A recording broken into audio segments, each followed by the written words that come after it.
तारखेचा, पण नानाने कुणालाही नाही म्हटलेलं आहे. आपल्या गावातील 2 माणसं होऊन गेली अशी. आमचं निवड त्यापा म्हणजे आम्ही निवड मामा म्हणत होता. कसलं असतं काम एखाद्या लहान म्हणत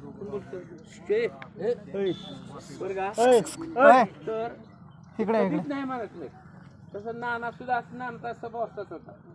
नाना बाबतीत मला वाटतं मी काय पाहिजे नाही नानाची, पण लोक सांगतात की एवढी लहान मूर्ती असतात त्या कुस्तीला 1 नंबरचा नाना. आणि सगळ्याची समान नाना कुणावर कधी रागवलेला बांधलेला तुम्ही कधीच ऐकलं, कधी रागाने बोलला कधीच नाही ऐकलं.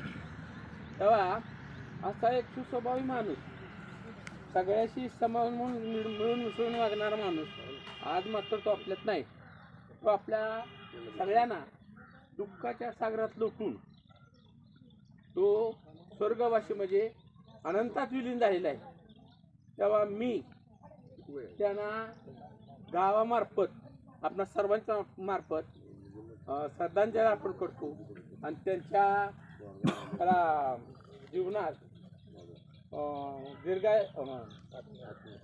त्यांच्या आत्म्यात चिरंतन शांती लाभो अशी मी विनंती करतो आणि थांबतो.